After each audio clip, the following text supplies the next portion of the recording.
Muito boa noite, seja muito bem-vindo ao Lente Católica desta segunda-feira, dia 21 de junho de 2021.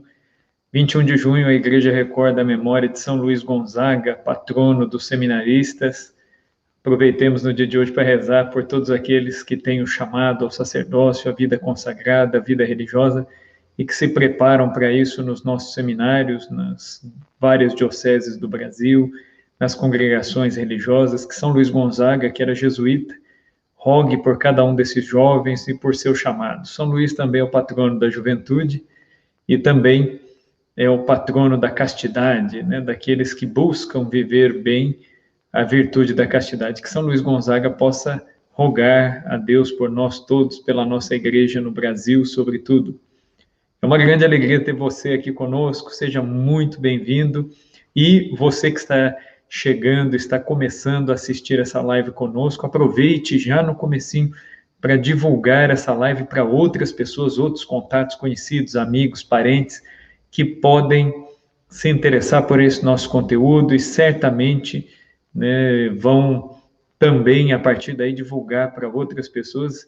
Isso é muito bom, porque cada vez mais a mensagem do Evangelho, aquilo que nós trazemos em termos de análise, seja análise teológica, análise histórica, né, análise, às vezes, até mesmo da conjuntura política, isso tudo pode ajudar, né, cada um de vocês, cada um de nós, a aprimorarmos a nossa discussão, nosso conhecimento, a nossa busca, né, por conhecimento para amar mais, sobretudo a Deus e a Igreja. Sejam muito bem-vindos, eu sou Rafael Tonon, historiador consagrado da comunidade católica Pantocrator, e estou com vocês todas as segundas-feiras às 20 horas. Inclusive, fica o convite, aqueles que ainda não se inscreveram no nosso canal, que o façam, né? Sempre nós veiculamos essa live e outros conteúdos pelo canal do YouTube da Academia Católica. Então, aproveite para se inscrever na nossa página, ative lá também o sininho para que você possa receber as notificações da nossa página, possa receber aí o nosso conteúdo em primeira mão. Então, assim que a gente produzir alguma coisa, subir alguma coisa lá para o nosso canal, tendo ativado o sininho, né, a notícia chega primeiro aí para você. Então, faça isso, divulgue o nosso conteúdo, nos siga também nas redes sociais. Nós estamos no Instagram, Academia Católica. Então, é sempre uma alegria compartilhar esses conhecimentos aí com todos vocês. E para iniciar a nossa noite, a nossa live desta noite de segunda-feira, em que nós trataremos da devoção da Princesa Isabel e a sua ligação com Nossa Senhora Aparecida, então nós pedimos a intercessão de Nossa Senhora Aparecida, Mãe e Rainha Padroeira do Brasil, para que leve as nossas preces até Jesus. Então, se você quiser, inclusive, nesse momento, colocar aí, né, no nosso chat, as suas intenções, os nomes daquelas pessoas por quem você deseja rezar, vamos entregar agora todas essas pessoas, intenções e nomes aos pés de Nossa Senhora.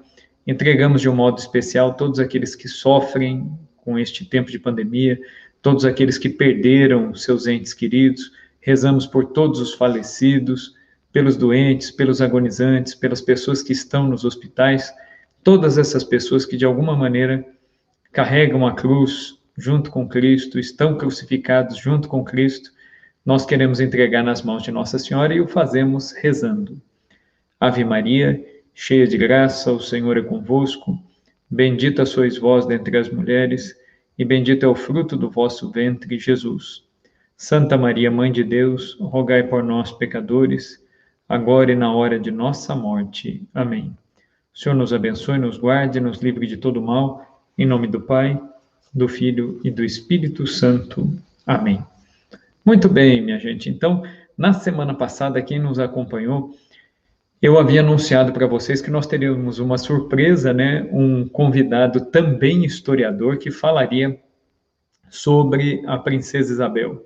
Infelizmente, no domingo, ontem, pela manhã, eu recebi uma mensagem desse nosso convidado, nos comunicando um imprevisto aí na sua agenda, e infelizmente ele não pôde estar conosco hoje, então eu mesmo darei prosseguimento ao assunto, e em momento oportuno, né, nós estamos guardando aí este convite que nós fizemos a esse amigo nosso, para que esteja aqui conosco. Então, em momento oportuno, talvez semana que vem, ele já consiga estar aqui conosco e vai aprofundar um pouquinho mais o tema.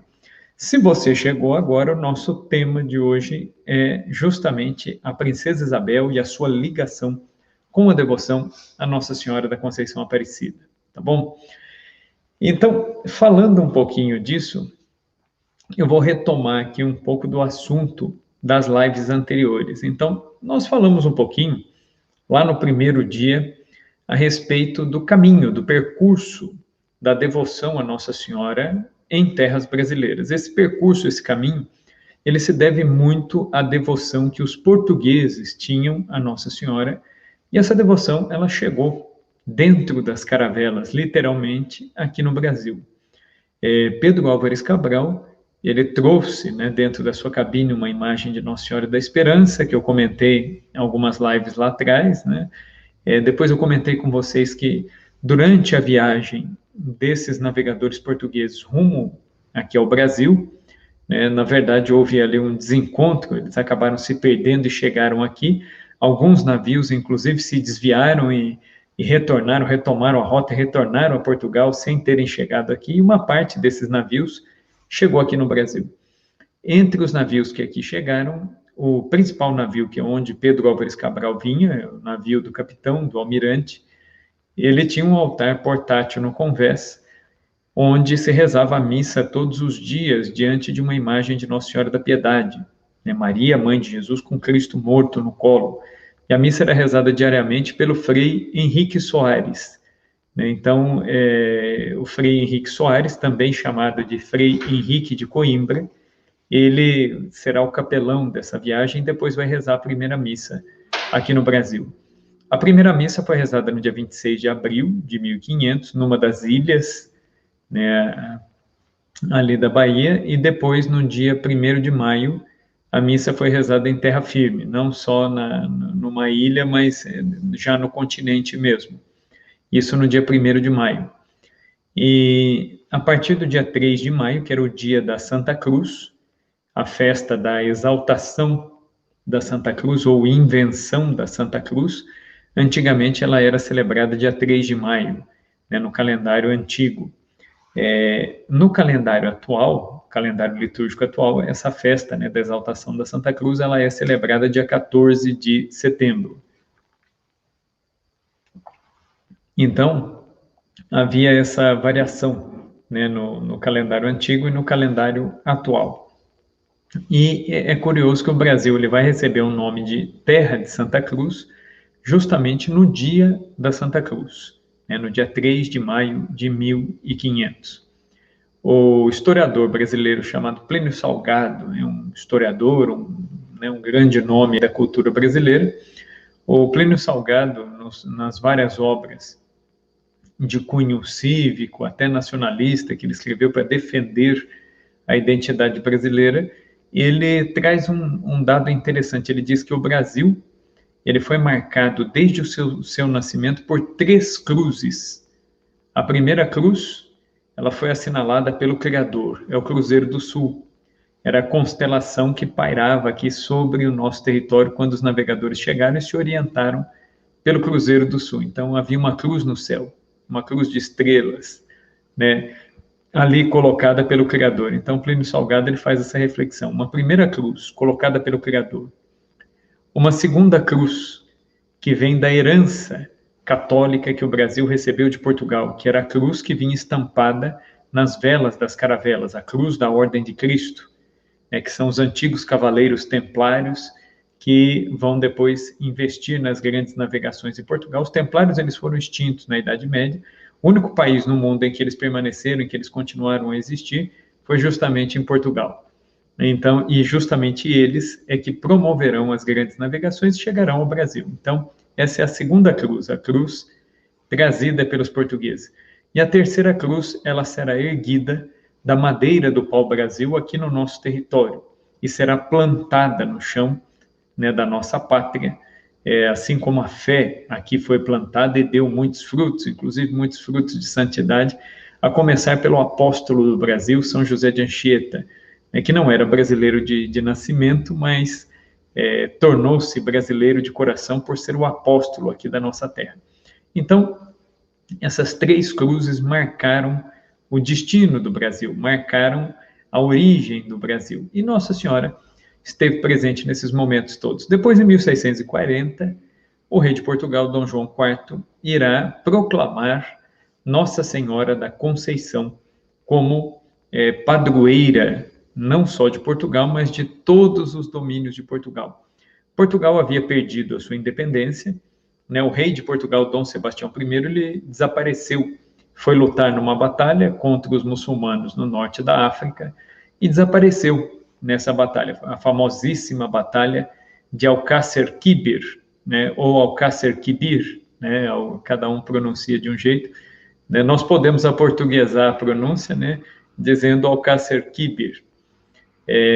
Então, nesta batalha de Alcácer Quibir, Dom Sebastião desaparece, sem deixar herdeiros, sem deixar descendentes, e com isso, a situação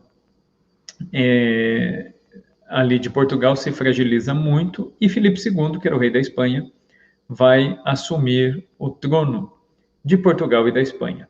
Então, ele vai se sentar sobre os tronos das 2 nações, promovendo uma união territorial, que a gente chama de União Ibérica. Só que Portugal perdeu um pouco da sua identidade, né, da sua individualidade, do seu território, da sua autonomia política. E havia esse desejo nos portugueses de recuperar isso. Em 1640, Dom João IV, Dom João de Bragança, ele promove uma guerra de independência. Ele era parente do rei e queria retomar essa independência e fez um voto a Nossa Senhora. Ele foi até Vila Viçosa, que é um santuário mariano bastante famoso em Portugal, e fez um voto a Nossa Senhora de que, se Nossa Senhora o ajudasse nessa empreitada de se tornar, de recuperar, né, o trono de Portugal e conseguir, né, restaurar essa unidade territorial de Portugal, ele então proclamaria Nossa Senhora como padroeira dos domínios, né, de Portugal e todos os domínios, o Brasil, as ilhas que pertenciam a Portugal, as colônias africanas, enfim, tudo seria consagrado a ela. E, de fato, isso ocorreu. Nossa Senhora ajudou, essa independência ela veio, ela ocorreu mesmo em 1640, e o rei proclama Nossa Senhora da Conceição como padroeira. Então, Nossa Senhora da Conceição já era padroeira de Portugal, do Brasil, de todos os territórios.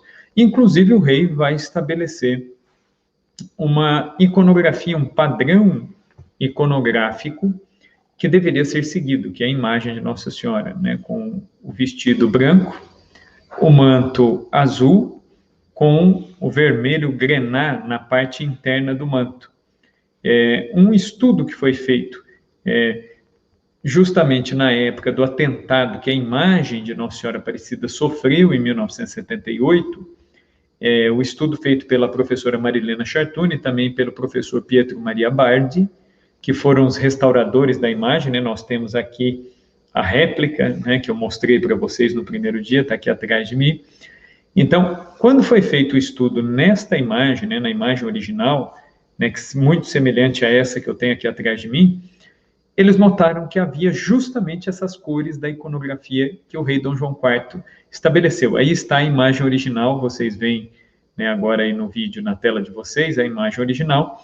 Então, notou-se que o vestido, ele tinha uma tonalidade branca, uma policromia com desenho de algumas florezinhas no vestido de Nossa Senhora, e que o manto, né, inclusive este manto, né, que é um estilo próprio do Frei Agostinho de Jesus, que provavelmente é o escultor da imagem de Nossa Senhora, porque ele fez várias imagens com esta voltinha que vocês veem aqui, né? Bem aqui saindo entre as mãos da imagem e descendo, esse volteado, esse drapeado na roupa é próprio do Frei Agostinho, né? Várias imagens dele, ele repete este drapeado que vocês podem ver aqui de maneira muito clara aqui, né, na tela aí, né? Então, essas cores estão presentes na imagem de Aparecida. Então, isso significa que a imagem de Nossa Senhora Aparecida, certamente, até pelo estilo dela, embora ela tenha sido pescada, achada em 1717, a imagem foi feita no século anterior, porque o estilo de escultura é seiscentista, né, que vai ali, é o estilo de escultura próprio do século XVII, né, de 1601 até o ano de 1700. Esse período histórico, né, artístico, é chamado aqui no Brasil, na arte brasileira e na arte mundial, de seiscentismo. Então, é um período de produção de arte barroca. Então, a imagem de Nossa Senhora Aparecida ainda é um exemplar da arte barroca, certo? Então, depois, já no século XVIII, vem um estilo inspirado no barroco, que é o rococó, caracterizado por uma sobriedade maior nas cores, mas com muitos detalhes, sobretudo detalhes florais, seja na policromia ou nas esculturas das igrejas, né? Então, é uma riqueza.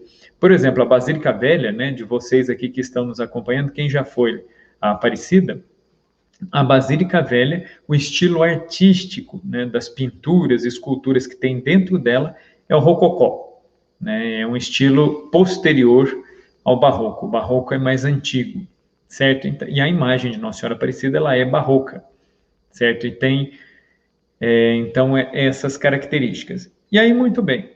Então, sempre houve uma ligação da família real portuguesa com a devoção à Nossa Senhora da Conceição. Então, essa devoção vinha dos reis de Portugal. Tanto é que Dom João IV ele tomou uma decisão que foi respeitada por todos os reis de Portugal até o ano de 1910, quando a monarquia caiu em Portugal. Até o ano de 1910, que costume era esse? desde Dom João IV, desde 1640 até 1910. Era o costume de os reis não usarem a coroa de Portugal sobre a sua cabeça. Eles recebiam a coroa no dia da coroação, que em Portugal era uma cerimônia que se chamava aclamação, né? Quando morria um monarca e o monarca seguinte era coroado, era chamado de aclamação. E por que eles não chamavam de coroação, mas simplesmente de aclamação? Porque a partir de 1640, Dom João IV estabeleceu que a verdadeira monarca, a verdadeira rainha de Portugal era Nossa Senhora, e que os reis eram apenas seus servos, seus empregados, seus ministros. Por isso que os reis não eram coroados, não ostentavam a coroa em cerimônias públicas como em outros países. Então, o que o rei fazia? O rei recebia a coroa no dia da aclamação e depois ele não usava mais. Ele mantinha a coroa numa almofada ao lado do trono, aos pés de uma imagem de Nossa Senhora da Conceição, indicando o quê? Que a verdadeira rainha de Portugal e de seus domínios é Nossa Senhora. Então, isso não é brincadeira, né? Na live de semana passada, a gente conversou muito sobre os aspectos espirituais desta devoção, desta visão de Nossa Senhora como rainha, né, do Brasil, como rainha de Portugal, né? Então, já comentamos bastante disso. E aí, aqui no Brasil, essa ligação ela permaneceu. Quando a família real portuguesa veio para cá, no ano de 1807, Napoleão invadiu Portugal. E o monarca de Portugal, né, na época era Dom João VI, a rainha de Portugal estava viva, era Dona Maria I, mas ela havia enlouquecido, por isso era chamada de Dona Maria Louca. Mas Dona Maria ela foi uma rainha extremamente capaz, uma rainha muito inteligente, uma mulher extraordinária sobre vários aspectos, mas mais no fim da vida ela foi perdendo a noção das coisas, acabou afastada das funções públicas e quem assume o governo é seu filho, o príncipe regente Dom João VI, que depois se tornará Dom João VI, rei de Portugal, Brasil e Algarves, né? Então Dom João toma uma decisão de fugir para o Brasil, saindo lá de Portugal em novembro de 1807 e chegando aqui no Brasil no comecinho de fevereiro de 1808.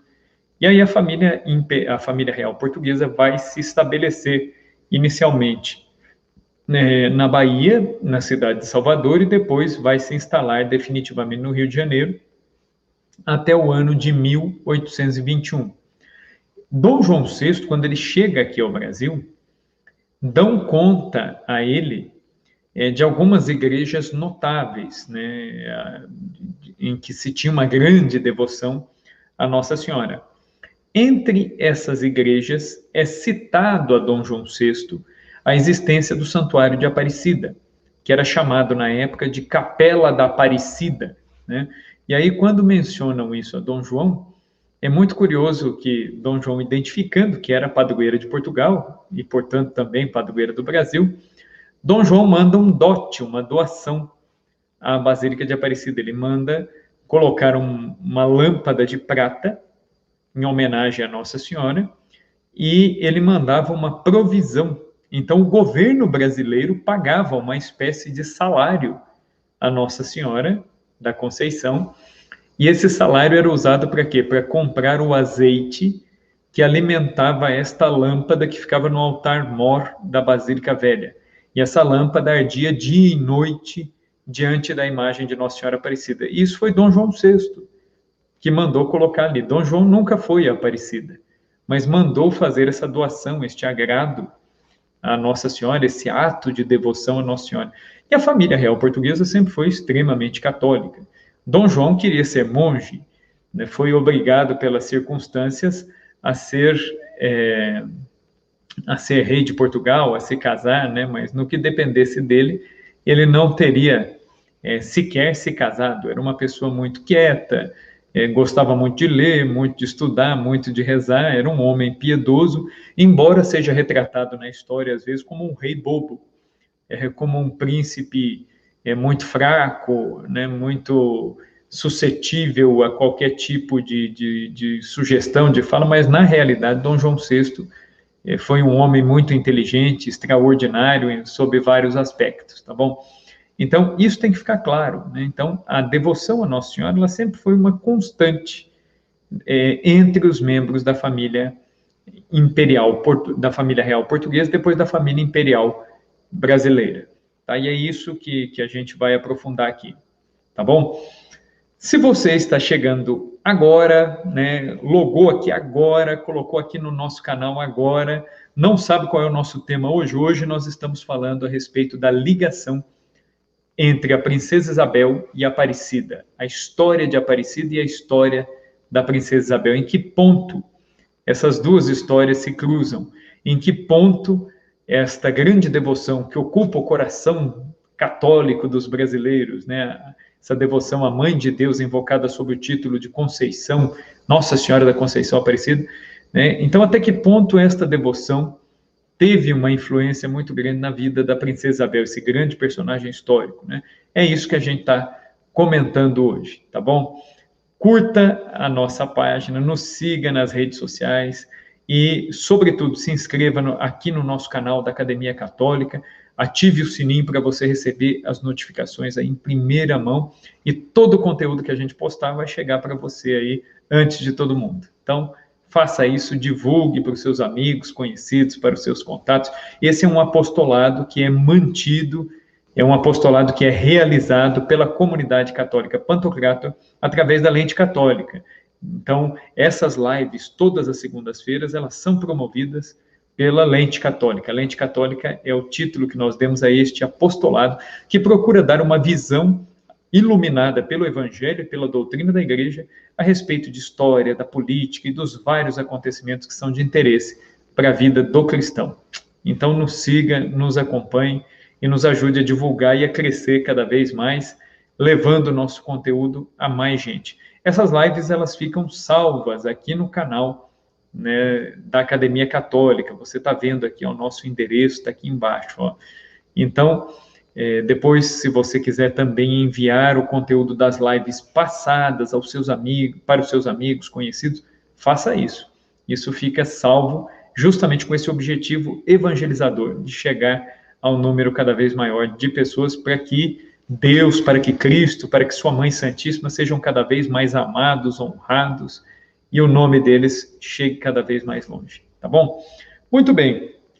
E aí, então, falando dessa ligação da princesa Isabel com Aparecida, eu vou tomar aqui um trecho do discurso do presidente Venceslau Braz, na ocasião em que Aparecida estava lutando pela sua emancipação como município, que se deu em 1929.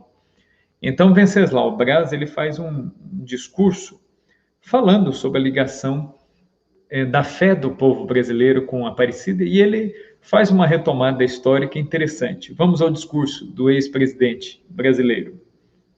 Entre os inúmeros devotos de Nossa Senhora Aparecida, crentes em seu poder e em sua magnanimidade, que se ajoelharam aos seus pés, conta-se que esteve o próprio Dom Pedro, quando de sua viagem a São Paulo, no ano de 1822.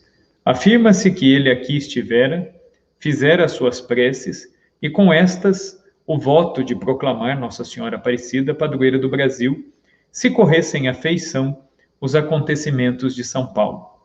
É bem de assinalar que a proclamação oficial da independência do Brasil teve exatamente a data de 8 de setembro de 1822, dia da Natividade de Nossa Senhora, como o seu lugar, já que a dita proclamação verbal se deu no dia 7, mas oficial, através dos documentos, no dia 8.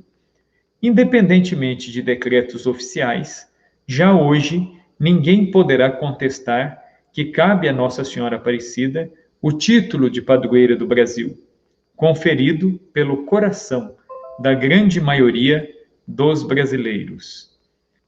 Qualquer ato governamental seria apenas uma sanção para o decreto da alma brasileira.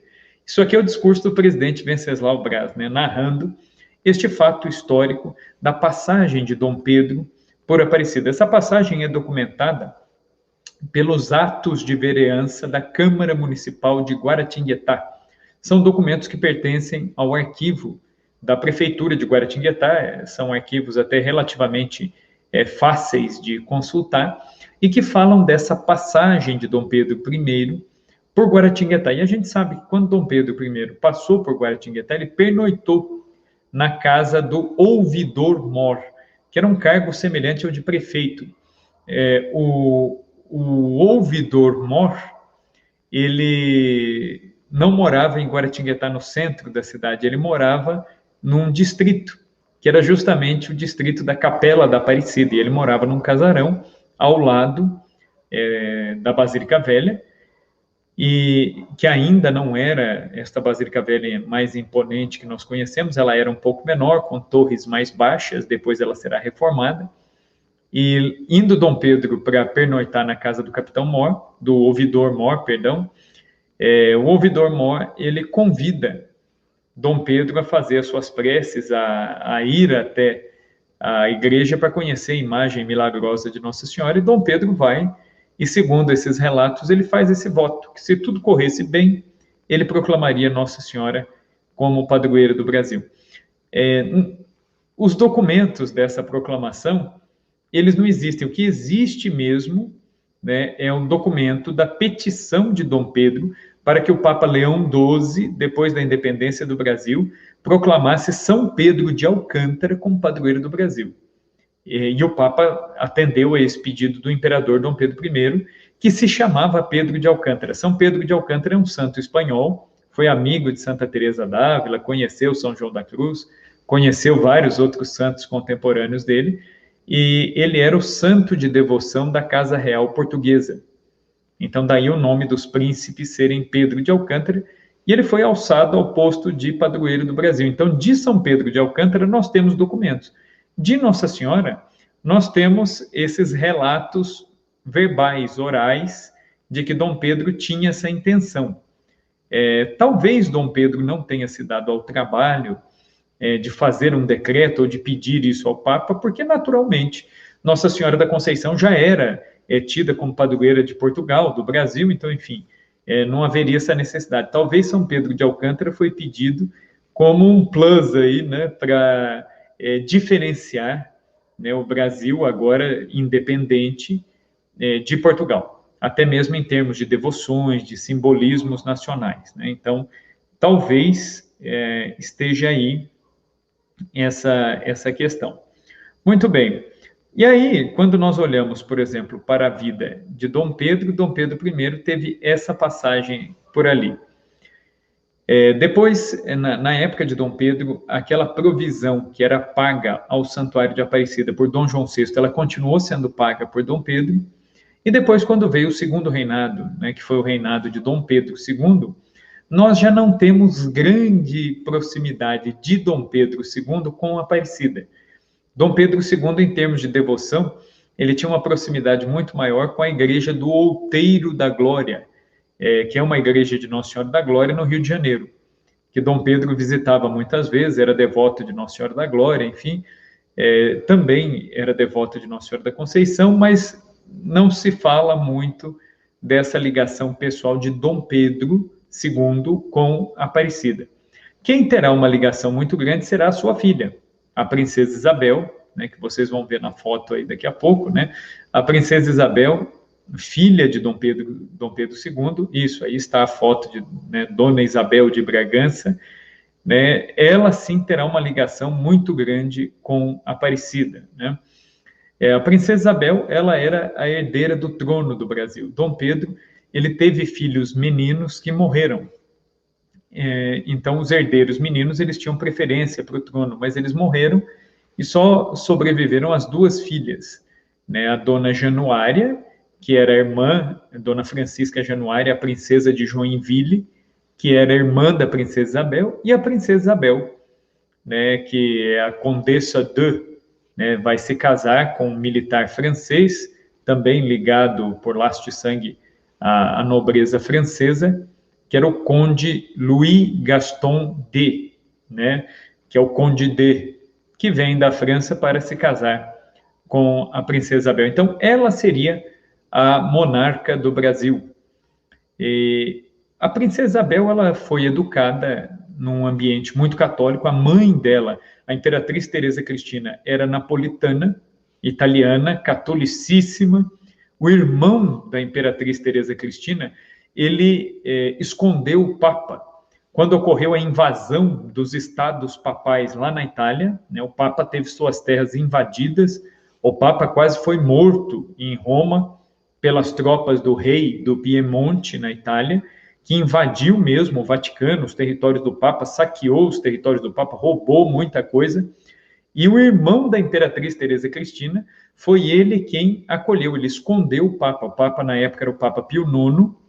O Papa Pio IX, para fugir de Roma, ele tirou a batina de Papa, se vestiu como um simples padre, tomou o trem e foi para Nápoles e pediu para ser escondido ali, né? Fez um pedaço do percurso de trem, outro pedaço de carruagem, e chegou vestido como simples padre a Nápoles, sendo escondido pelo irmão da imperatriz do Brasil, a imperatriz Teresa Cristina, esposa de Dom Pedro II. Então, a mãe da princesa Isabel era de origem muito católica, de uma tradição católica muito arraigada, certo? Então, a princesa Isabel será educada neste ambiente. Dom Pedro II já tinha uma mentalidade mais liberal, muito influenciada pela maçonaria, enquanto a princesa Isabel não. Inclusive, esse era um medo dos fazendeiros, dos políticos, né, e da maçonaria em geral aqui no Brasil, era um medo de que a monarca do Brasil, sendo uma mulher, a maçonaria não poderia ter muito domínio sobre ela. Então, já havia uma predisposição contrária à princesa Isabel. Por isso faziam muitas charges dela, caçoando a respeito da aparência física, né? Porque, por exemplo, embora ela tivesse olhos muito bonitos, né? Ela tinha os olhos bem azuis, ela tinha um cabelo loiro, ela não era fisicamente, né, falando assim, já para os padrões estéticos da época, ainda mais hoje em dia, ela não era considerada uma jovem bonita, atraente, e também não era muito conversadeira, não era muito dada às festas, era um pouco acima do peso, como a mãe, né? Ela era mais gordinha. Então, os jornais na época eram impiedosos com a princesa Isabel, então falavam mal das características físicas dela, caçoavam, dizendo que se tratava de uma princesa feia, de uma princesa carola, que vivia nas igrejas, né? Só que se esquecem de um detalhe, né, que era comum tanto à mãe da princesa Isabel quanto a ela mesma. E qual detalhe que faz toda a diferença, que era muito comum? Ambas eram mulheres muito atentas às necessidades das pessoas, sobretudo as pessoas que mais sofriam, os pobres, os doentes, os indigentes. Então, boa parte do dinheiro que a família real tinha direito de receber, né, como côngrua, oferecida pelo parlamento do Brasil, do dinheiro dos impostos, tanto a imperatriz quanto a princesa usavam desse dinheiro que pertencia a elas para a caridade. Então, elas sustentaram várias obras de caridade. Tanto é que a imperatriz Teresa Cristina, ela era chamada de a mãe dos brasileiros. Tamanha era a caridade com que ela agia com essas pessoas, sobretudo com os que sofriam e também com os escravos. A família imperial brasileira nunca teve escravos, eles sempre libertavam os negros que eles queriam ou que ofereciam para o trabalho deles, eles libertavam e pagavam salários. Eles eram contrários à escravidão. Ah, mas se eles eram contrários, por que eles não acabaram com a escravidão de uma vez por todas? Por um motivo muito simples. A monarquia brasileira era uma monarquia constitucional. Então, os imperadores, eles tinham um único poder, que era o poder de veto. Eles podiam vetar uma lei, impedir que uma lei fosse implantada, mas eles não tinham poder para criar lei. Então, por exemplo, o presidente da República aqui no Brasil, hoje, tem mais poder do que o monarca tinha na época do Brasil Império. Por quê? Porque o monarca não podia criar lei nenhuma. Ele apenas podia incentivar a criação de leis, ou no máximo vetar, impedir que uma lei ruim entrasse em vigor. Mas eles não criavam lei. Eles não tinham esse poder, não tinham essa possibilidade. Então, por isso, que essa mancha terrível da escravidão, embora a família imperial fosse contra, ela se arrastou por um bom tempo e, graças à princesa Isabel, que essa situação vai chegar ao fim, né, quando ela assina a Lei Áurea. Vamos falar disso daqui a pouquinho, certo? Então, isso para a gente entender. Depois, então vamos à ligação da princesa aí com a Aparecida. Quando a gente fala dessa ligação da princesa Isabel, como que essa ligação começou? Essa ligação, ela é relatada por uma espécie de diário das viagens que o Conde D e a princesa Isabel fizeram. Eles iam anotando os lugares por onde eles iam viajando para conhecer, para visitar cidades brasileiras, enfim. E numa dessas andanças é que eles vão chegar até Aparecida. Então eu leio aqui, ó. Essas anotações aqui, para quem quiser pesquisar depois, elas fazem parte, hoje em dia elas são publicadas como um livro, existe esse livro, essa obra, que se chama Excursão à Província de São Paulo, de Isabel, a Condessa de, e Louis Gaston, Conde de. Então existem algumas lembranças dessa viagem, e eu recortei algumas aqui, para a gente ver. Então, aqui tem uma lembrança de 1868, que é a primeira visita da princesa Isabel e do Conde D à Aparecida, tá bom? Então, anotem aí o nome do livro, aí, caso queiram procurar. Ele se chama Excursão à Província de São Paulo. E a autora é a princesa Isabel, né? E o Conde D. O Conde D se escreve, né, D', eu, E-U. Então se escreve Conde Deu, né? Mas se lê Conde de, né? A pronúncia francesa aí. Então, em 1868, o que eles anotam aqui? A princesa e o conde. Ela anota o seguinte, ele, aliás, né, faz a anotação. Regressando com a princesa imperial, Dona Isabel, a esposa dele, das águas virtuosas de Campanha, em Minas Gerais, onde fomos fazer uso das águas,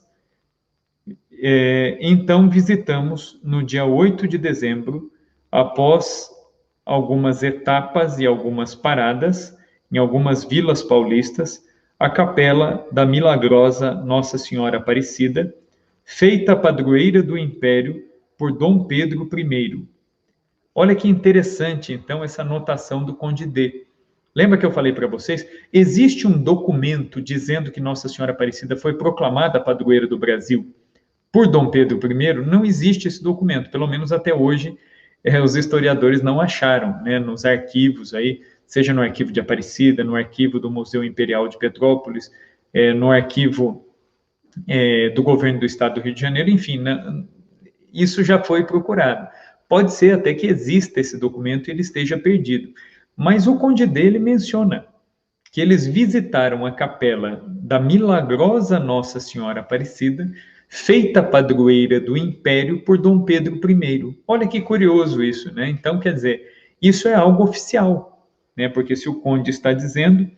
E aí aqui, nesse livro aqui, ele vai contando como foi a viagem. Agora eu vou pegar aqui um trecho dos atos de vereança, né, da cidade ali de Guaratinguetá. É o livro Ata, da visita da princesa Isabel, né, que a Câmara dos Vereadores lá de Guaratinguetá editou. Esse texto da visita da princesa Isabel, a Câmara ali, né, de Guaratinguetá e depois a Capela de Aparecida, ele se encontra naquele livro que eu citei na primeira live, chamado A Senhora da Conceição Aparecida, do padre Júlio Brustoloni, e ele é editado pela editora Santuário. Então, o livro se chama A Senhora da Conceição Aparecida, autor padre Júlio Brustoloni, editora Santuário de Aparecida. Esse livro, para quem gosta, para quem quer estudar sobre a devoção à Nossa Senhora Aparecida, ele é fundamental, ele tem lá na íntegra, né, os documentos, os principais documentos sobre a história de Aparecida. E aí, essa ata vai dizer o seguinte: a 1º de janeiro de 1869, os condes de regressam à corte, passando por Taubaté, Pindamonhangaba e Guaratinguetá. Então, quer dizer, eles fizeram essa viagem em 1868, no comecinho de 1869, eles estavam voltando e passaram por Guaratinguetá, consequentemente passaram ali por Aparecida. A passagem por Guaratinguetá de Suas Altezas Dona Isabel e o Conde D se deu no dia 7 de dezembro de 1868 e está no livro 12 das Vereanças, folha 15 da Câmara desta cidade de Guaratinguetá, onde o senhor Visconde de Guaratinguetá, Francisco de Assis Oliveira Borges, comunicava em sessão realizada no dia 3 de novembro. Aqui está as palavras do conde, falando sobre a visita da princesa. Tem de passar por esta cidade, na primeira quinzena do próximo futuro mês, Suas Altezas e a Sereníssima Princesa Imperial e seu augusto esposo, Conde D.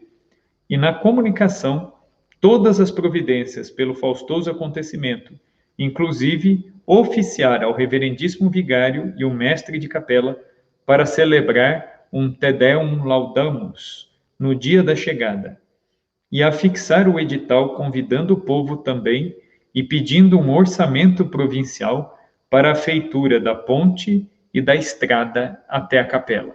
Olha que interessante, então eles providenciaram uma ponte até a capela da Aparecida. Por quê? Passando de Guaratinguetá para Aparecida, né, realmente tem um rio ali, então eles mandam fazer a ponte para facilitar esse acesso, pavimentam a estrada e deixam tudo pronto para a passagem, né, da Princesa Isabel, pedindo ao vigário de Guaratinguetá que cante um Te Deum, né, é o canto de ação de graças da igreja pela visita dos membros, né, da família imperial. Ficou encarregado de fazer a estrada Antônio Eleutério Aguiar das Rosas, sob a administração do padre Benedito Teixeira da Silva Pinto. Então, um padre e um leigo deveriam cuidar disso. No jornal Santuário de Aparecida, né, que é o jornal que circula até hoje lá em Aparecida, na sua edição do dia 10 de dezembro de 1921, o jornal conta o seguinte, né, eles escreveram um artigo que se chama Dona Isabel, a devota de Nossa Senhora. Esse artigo ele foi escrito em 1921 no jornal Santuário, porque no ano de 1921 a princesa Isabel faleceu. Foi o ano em que ela morreu, então o jornal de Aparecida faz essa homenagem à princesa Isabel. Olha aqui o que a notícia do jornal vai dizer, que interessante. Corria o ano de 1868, quando 2 ilustres romeiros vieram visitar a capela de Nossa Senhora da Conceição Aparecida. A velha capela, situada no alto do pitoresco Morro dos Coqueiros, revestiu-se de uma nova pintura, começada no dia 20 de julho de 1867 e terminada em 2 de novembro de 1868, para a qual foram gastos 5,2 contos. Servia de capelão o muito estimado padre Antônio Leite de Godoy, a quem sucedeu no mesmo cargo o distinto padre Guido Antônio de Paula e Silva, no dia 20 de novembro de 1868. Prestava os serviços de sacristão o senhor Anastácio Pinto Soares. Ocupava o cargo de tesoureiro o reverendíssimo padre Antônio Luiz dos Reis França. Costumava-se celebrar com muita pompa a então única festa de Nossa Senhora, no dia 8 de dezembro. Então, a festa de Nossa Senhora Aparecida, originalmente, era no dia 8 de dezembro. Era a festa da padroeira do Brasil, que é o quê? O dia de Nossa Senhora da Conceição, a Imaculada Conceição, que era padroeira de Portugal e ficou padroeira do Brasil. E aí o jornal, a notícia continua. Com indescritível entusiasmo foi recebida a notícia da chegada em Aparecida de Suas Altezas Imperiais, Dona Isabel e seu marido, Conde D, no dia 7 de dezembro daquele ano. Lê-se no livro de contas de receita e despesa o seguinte: 623.500 contos foi a despesa feita em sedas e veludos e outros preparos comprados por Antônio Pereira Gomes para o camarim dos príncipes que foi armado na capela da Aparecida por ocasião da presença dos príncipes na festa de Nossa Senhora Aparecida. Então, eles montaram, no presbitério era costume, né, quando os monarcas assistiam à missa, eles faziam uma cobertura sobre a cabeça, né, dos monarcas ali, um fundo de veludo e colocavam uma cadeira especial ali como um trono para que eles ficassem sentados ali assistindo à missa do altar da capela. Então, o Conde D e a Princesa Isabel foram para a festa de Nossa Senhora Aparecida em 1868. E o relato diz que eles estavam vindo das águas virtuosas de Campanha. O que isso significa? Eles estavam vindo da cidade de Campanha, em Minas Gerais, a conselho do médico da família imperial. O médico da princesa Isabel era um médico francês. Ele fez vários exames na princesa e constatou que ela era estéril. Ela não poderia ter filho. Então, ele recomendou que ela fizesse um tratamento com águas termais. Então, ela vai para Campanha, de Campanha ela vai para Caxambu, a cidade de Caxambu, no sul de Minas. Na cidade de Caxambu, inclusive, ao lado da Santa Casa de Caxambu, a princesa Isabel faz uma doação. Ela compra um terreno e doa uma quantia de dinheiro, mandando construir uma capela em honra de Santa Isabel da Hungria. Santa Isabel da Hungria era parente, consanguínea da princesa Isabel. A família imperial brasileira tem parentesco de sangue com a rainha Santa Isabel de Portugal e com a Santa Isabel da Hungria. As duas Isabéis, rainhas e santas, eram parentes da princesa Isabel. E a princesa Isabel manda erguer essa igreja. Essa igreja existe até hoje lá em Caxambu. Eu já visitei essa igreja aí várias vezes, né? Então essa igreja foi mandada construir pela princesa Isabel. E sempre que ela passava por Caxambu, ela ia também a Baipendi, rezar na igreja de Nossa Senhora do Monserrat. E em Baipendi, na época das visitas da princesa Isabel, vivia lá Nhaxica, Beata Nhaxica, né? Então, é muito curioso esse encontro de pessoas santas, né? Porque a princesa Isabel é também, sem dúvida, a gente vai falar disso já, uma pessoa muito santa, muito bem intencionada.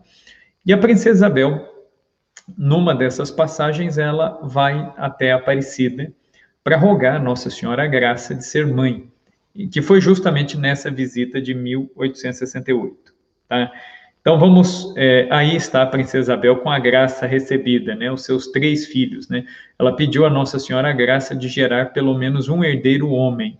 Ela gerou 3 herdeiros homens, né, para o trono do Brasil, né? Infelizmente, ela não conseguiu governar, mas a graça de ter os filhos Nossa Senhora deu, né? Então, de fato, o conde e a condessa D assistiram ao último dia da novena e depois ao dia da festa, nos dias 7 e 8 de dezembro de 1868. Dona Isabel e o conde D. Por motivo deste fato singular, a mesa administrativa da paróquia de Guaratinguetá nomeou suas altezas como festeiros da festa do ano seguinte. Então, eles receberam ainda o título de festeiros da festa de Nossa Senhora da Conceição no ano seguinte. É muito curioso isso, essa homenagem, né? Dezembro, dia 8, houve sessão da mesa administrativa a fim de proceder à eleição e nomeação dos festeiros do ano seguinte. Deliberou-se na mesa, por unanimidade, o voto de nomear suas altezas, a princesa Isabel e seu augusto esposo, Dom Luís Gaston, o conde D, como presidentes e festeiros no ano seguinte. Deliberou mais que se oficiasse o senhor secretário de Sua Alteza, a fim de levar-lhe ao conhecimento. E assim foi comunicado à princesa Isabel e ao conde D, que aceitaram de muito bom grado serem nomeados festeiros. No ano seguinte, eles não conseguiram comparecer à festa, mas enviaram representantes aí para participar dessa festa de Nossa Senhora Aparecida. Muito bem. Ainda do jornal Santuário, no ano de 1921, no dia 12 de fevereiro de 1921, nós encontramos essa notícia aqui. No dia 7 de dezembro, deu-se a chegada da princesa imperial Dona Isabel à Aparecida, junto do seu marido, o conde D. É importante descrever que, naquele tempo, Aparecida ainda não era cidade, mas um distrito de Guaratinguetá. E houve um entusiasmo e um regozijo do povo em receber esta notícia, que era impossível que contivessem sua alegria. O senhor alferes Antônio José dos Santos, testemunha ocular da chegada da princesa e de seu augusto esposo, dá a seguinte narrativa da chegada de ambos à Aparecida. Dona Isabel e o conde D chegaram à capela às 6 da tarde, para assistirem à novena da festa de Nossa Senhora. Vieram a cavalo com uma grande comitiva. Chegados que foram à capela, Dizem que Dona Isabel deu naquela ocasião a Nossa Senhora um riquíssimo manto, com 21 brilhantes, no valor de 18 contos de réis. Então a princesa Isabel ela não deu um manto só a Nossa Senhora, ela deu em 1868 o primeiro manto. Depois ela vai dar um outro ainda, né, mais rico ainda. E através de documentos e de dados da história aparecidense, ainda encontramos esta nota. No alto da colina, a princesa Isabel foi recebida solenemente por crianças vestidas com todo mimo, que a saudaram atirando-lhe pétalas de rosas. Entre as crianças estavam aquelas que seriam as futuras mães na cidade de Aparecida, as futuras professoras, as futuras mulheres que influenciaram várias gerações. Dona Maria do Carmo de França Barreto, Dona Maria Amélia Chagas, Dona Rita de Cássia Vilela da Costa e outras. Essas mulheres foram grandes personagens da história de Aparecida, elas eram crianças, né, quando a princesa veio. E aí segue a narrativa. A princesa entrou na igreja, orou, e na praça foi saudada por um escravo de nome Antônio, que ficara aos serviços do padre Joaquim Pereira Ramos, e que tocava perfeitamente o trombone, daí ser conhecido pelo apelido de Antônio Trombonista, que, sabendo da visita da princesa, preparou um belo número em trombone de vara. E então ele tocou um solo, fazendo as graduações com os dedos do pé. E ele executou com tal perfeição o seu número que o conde D o abraçou. E a princesa, querendo que o músico a aguardasse em sua lembrança, porque na lembrança ela também o levaria, retirou de sua manga um lenço e deu-lhe o seu próprio lencinho de seda. E este lencinho trazia uma coroa bordada com as iniciais da princesa. Antônio Trombonista foi convidado pela princesa para tocar no baile que em sua homenagem foi realizado naquela noite na casa do Visconde de Guaratinguetá, em cujo solar os ilustres visitantes estavam hospedados. Olha que curioso isso, um escravo, um negro, que naquela época, né, toda essa questão do racismo ainda, do horror da escravidão. Então veja que a princesa é acolhida por um negro que é abraçado pelo Conde D, por ter executado um número de música tão bonito, ganha o lencinho da princesa e depois é convidado por ela para participar da festa junto com ela. Isso na época era escandaloso, sobretudo para os ricaços aqui do Brasil, os grandes fazendeiros, os grandes nomes que viviam do trabalho escravo. Isso era escandaloso, mas era um recado que a princesa Isabel já dava de maneira muito clara do que ela pensava a respeito da dignidade das pessoas escravizadas. Ou seja, a dignidade é a mesma. São filhos de Deus, imagem e semelhança de Deus. Então, a princesa já tinha esta posição. Por isso que eu digo que ela era uma pessoa santa. Ela era uma pessoa que tinha uma visão católica, uma visão cristã do mundo, da vida e da própria função que ela ocupava, né, como futura monarca do Brasil. Então, isso é muito curioso, né? O Antônio Trombonista, então, ele foi convidado para tocar nesse baile. Depois, o que aconteceu com ele? Ele foi convidado pela princesa, né? Foi dada a ele uma bolsa de estudos. E ele seguiu para Vila Rica, hoje Ouro Preto, estudando às expensas da princesa. E depois ele acabou indo para a Europa. Ele foi liberto. É um escravo que, pelo seu talento, ele foi liberto, a princesa pagou os estudos, né? E ele passou a viver da música, né? Isso com a escravidão em plena vigência no Brasil. Voltando ao Diário da Excursão, que eu citei, né? O livro lá que a princesa Isabel Conde D vão escrever, chamado de Excursão à Província de São Paulo, existem algumas notas tomadas durante a viagem que vão falando, né, a respeito de igrejas, escolas, fazendas, hospitais, e também falando sobre a nossa gente e os costumes do nosso povo brasileiro no século XIX. Esse diário, né, ele foi datado de 1884 e foi extraído de cartas que eram dirigidas pela princesa ou pelo conde a Dom Pedro II. Então, é de grande importância histórica né, esse material todo, né, que é reunido aqui. Agora, há uma dúvida, né? Quantas vezes mesmo a princesa Isabel esteve em Aparecida, né? Ela teve 2 vezes, 3 vezes, há uma divergência entre os autores a respeito da quantidade de vezes que ela esteve em Aparecida, né? No dia 5 de novembro de 1884, ela vai a Lorena, que é pertinho de Aparecida, né? E ela foi recebida pelos condes Moreira Lima. E por que ela vai, né, a Lorena? O que levou a princesa a Lorena? Foi a inauguração da igreja de São Benedito, hoje a Basílica de São Benedito, em Lorena. Então, ela foi inaugurada com a presença da princesa Isabel e do conde D. Há uma certa dúvida. Sendo ela devota de Nossa Senhora Aparecida, será que em 1884 ela não chegou até Aparecida? Então, e há alguns documentos perdidos, né, tanto no arquivo da própria Basílica como da paróquia de Guaratinguetá. Há documentos um pouco desencontrados da prefeitura de Guaratinguetá. Não que esses documentos não existam, né? Talvez por algum motivo aí ao longo da história muita coisa pode ter sido extraviada. Então, existe essa dúvida, né? E aí, no dia 6 de novembro de 1884, há uma anotação interessante da princesa que nos faz supor que ela foi mesmo Aparecida.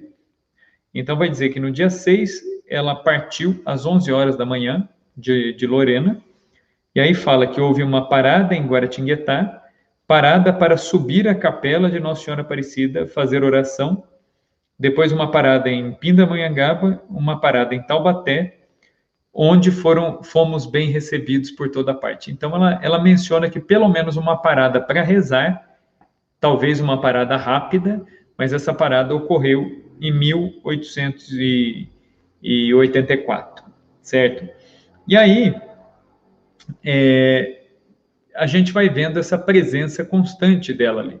A própria princesa Isabel, no fim da vida, ela, quando a monarquia já não existia mais aqui no Brasil, a monarquia já havia caído, ela vai relatar o seguinte, ela dizia assim que o que mais pesava no coração dela era o fato de não poder visitar a igreja do Outeiro da Glória, no Rio de Janeiro, e a Capela de Aparecida, né, que eram as grandes devoções que ocupavam o coração dela. E aí ela dizia que ela reparava nessa devoção, ela foi exilada, e aí ela viveu um bom tempo em Paris. E ela dizia que ela reparava essas saudades, né, dessas igrejas, dessas casas de Nossa Senhora, indo até a igreja da Medalha Milagrosa, onde Nossa Senhora apareceu para Santa Catarina Labouré. E é curioso, né, que lá existe lá até hoje a Capela da Medalha Milagrosa, e na rua de trás tem a igreja de São Vicente, que era onde a princesa Isabel ia assistir missa constantemente, né? Tem até lá o banco, é o mesmo até hoje, né? É o último banco. Ela, embora fosse uma monarca, uma mulher da nobreza, ela se sentava no último banco da igreja de São Vicente, né? Então, que é a igreja de São Vicente de Paulo, que está ali pertinho também. E aí, nessa época, né, vai se abrir também uma página interessante na história de Aparecida. É nessa época que vai ocorrer o milagre do negro Zacarias, de um escravo fugido, cujas correntes caem diante de Nossa Senhora Aparecida. E aqui eu vou fechar essa nossa live de hoje com esta narrativa que talvez vocês não conheçam. Pouca gente conhece essa narrativa. Você vai falar, não, mas a história do escravo que a corrente caiu, eu conheço. Tá, mas não foi um escravo que Nossa Senhora libertou, foram 2. Um escravo Nossa Senhora libertou pessoalmente. Outro escravo Nossa Senhora usou a princesa Isabel para libertá-lo. Tá bom? Se você chegou agora atrasado aqui na nossa live, nós estamos aqui na Lente Católica. Lente Católica é um apostolado que nós estamos fazendo aqui na internet, discutindo temas de interesse para o católico de hoje, temas que vão desde a doutrina até a história, a política e outros temas variados de interesse. Hoje nós estamos falando sobre a princesa Isabel e a sua ligação com a devoção de Nossa Senhora Aparecida. Se você chegou agora, e ainda não é inscrito no nosso canal, se inscreva no nosso canal da Academia Católica no YouTube, ative o sininho, receba as nossas notificações, nos siga em nossas redes sociais e divulgue para os seus amigos e conhecidos. Mas vamos lá. Então, quando eu digo que aqui, agora, vai se abrir uma das páginas mais bonitas da história de Aparecida, eu vou falar de 2 milagres, 2 libertações de escravos. E há uma ligação muito grande entre Aparecida, Princesa Isabel e escravidão. Né? Nossa Senhora Aparecida, ela apareceu negra. A imagem apareceu enegrecida num tempo em que os negros não tinham a sua dignidade humana respeitada no Brasil. Então, esse é um primeiro, né? A mãe de Deus, ela aparece negra, como os escravos. Para lembrar o quê? Que ela é a mãe do libertador. Cristo é o libertador, é o redentor, é aquele que redime das correntes do pecado. Mas além da escravidão do pecado, que nós já fomos libertos lá no nosso batismo, naquela época existia a escravidão de seres humanos que escravizavam outros seres humanos. Então Nossa Senhora aparece nessa época negra, como os negros. E é nessa época que ela é visitada pela Princesa Isabel, é nessa época que tantos negros rezam diante de Nossa Senhora pedindo a libertação. E aí nós entramos aqui nesta página tão bonita da história de Aparecida. Essa página é narrada, essa história é narrada na própria crônica do Santuário de Aparecida, que diz o seguinte: no ano de 1857, um escravo fugiu de Curitiba e veio para Bananal, veio parar em Bananal, Vale do Paraíba, sendo preso e algemado. Ao passar pela capela de Aparecida, ele pediu ao feitor licença para ver Nossa Senhora Aparecida. O escravo ouviu falar da imagem negra da Mãe de Deus e ele pediu licença para poder rezar ali. O feitor renitente negou, porém, condoído, acabou consentindo. E ao fazer o seu pedido de clemência e de liberdade, o escravo se ajoelhou, ergueu os braços algemados e fez a prece. E a corrente cai, tinindo no chão.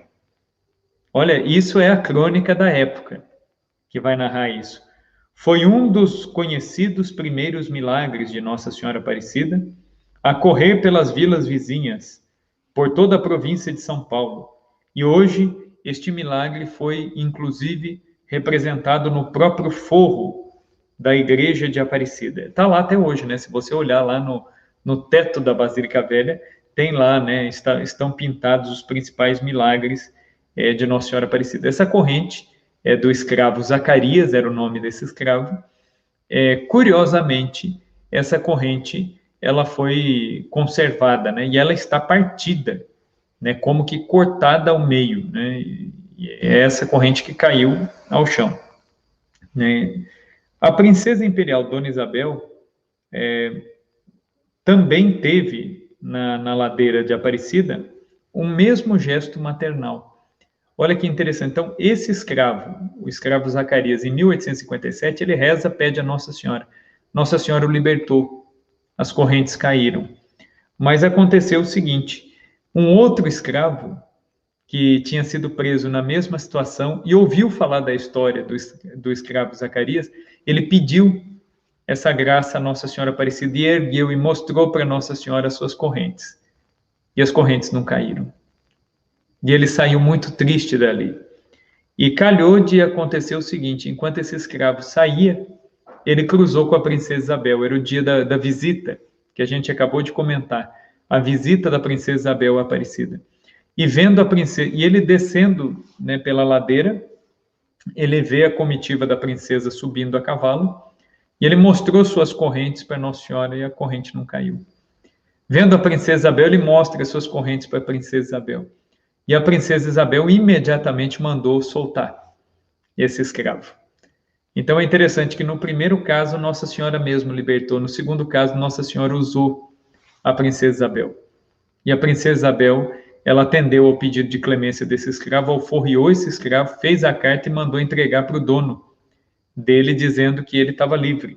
Né? Então é interessante, né? Aqui está a narrativa do Santuário de Aparecida desse fato. Quando houve o milagre do escravo Zacarias, um outro escravo, também apanhado na mesma situação, teve esperança e pediu para rezar na capela. E ele esperava a mesma graça de Nossa Senhora Aparecida. Conseguindo do feitor entrar na capela, rezou, fez o mesmo pedido e repetiu o mesmo gesto, mas a corrente não caiu. Ele rezou tristemente, mas cheio de fé. Levantou-se e então foi descendo a antiga Rua da Calçada, hoje a ladeira Monte Carmelo, é a ladeira lá da Basílica Velha. E ele viu a comitiva da princesa. O escravo então ajoelhou-se diante da princesa que vinha a cavalo, pediu a sua bênção e implorou misericórdia. E a princesa Isabel ordenou que fosse o escravo posto em liberdade. E as algemas caíram pela segunda vez diante da capela de Nossa Senhora Aparecida. Porque aquela que seria a redentora de todos os escravos do país, começou por libertar os escravos em Aparecida, aos pés daquela que é a mãe do libertador de todos os pecados. As duas rainhas, isso aqui é a crônica do santuário falando, né? Muito bonita a linguagem. As duas rainhas, a do céu e a da pátria, tiveram para com os escravos o mesmo gesto de amor, libertando-os. Na sua passagem por Aparecida, a princesa Isabel, em sua primeira visita, deu seu lencinho a um escravo músico e o protege. Na sua segunda visita, ela liberta um escravo.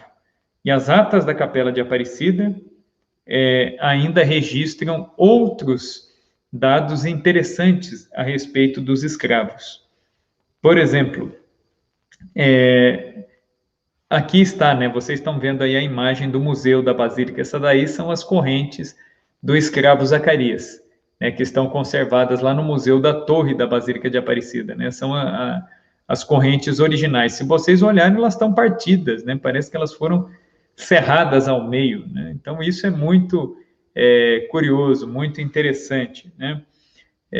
Então, aqui nós vemos essa ligação tão grande da princesa com a escravidão, com a devoção à Nossa Senhora Aparecida. Esse tema ainda, ele é longo, ele é amplo, né? Se você quiser fazer a sua pergunta antes de a gente finalizar, manda a sua pergunta aí, que aí eu posso responder ainda a sua pergunta nesses minutinhos finais aí, sua pergunta, seu comentário, pode deixar aí no nosso chat enquanto eu vou fechando aqui esse raciocínio.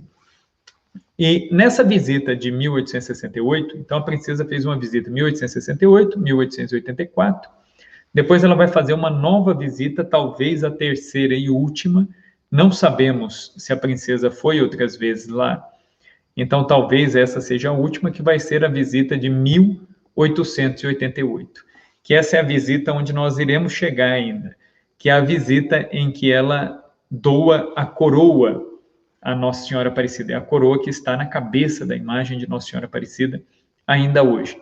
Então, a gente ainda vai comentar, vai explorar um pouquinho esse fato aí nas próximas lives, mas para a gente ver um pouquinho a riqueza e a ligação destes fatos, né, da devoção de Nossa Senhora Aparecida, com a nossa história do Brasil.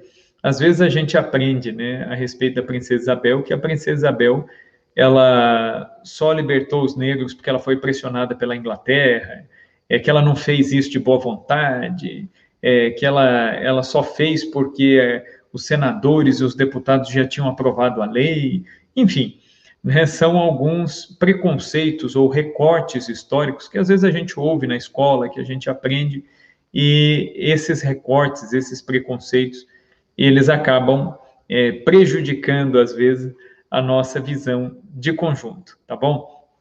Nós vamos nos encaminhando para o fim, e eu gostaria muito de agradecê-los por nos acompanhar aqui na Lente Católica. Eu renovo aqui o meu convite de que vocês divulguem esse nosso conteúdo, enviem esse nosso conteúdo para os seus contatos, para os seus amigos, para os seus conhecidos. Nós vamos, nas próximas lives, ainda terminar de falar desse assunto da ligação da princesa Isabel. Nós falaremos, no mês de julho, um pouquinho sobre os simbolismos presentes no Santuário de Aparecida.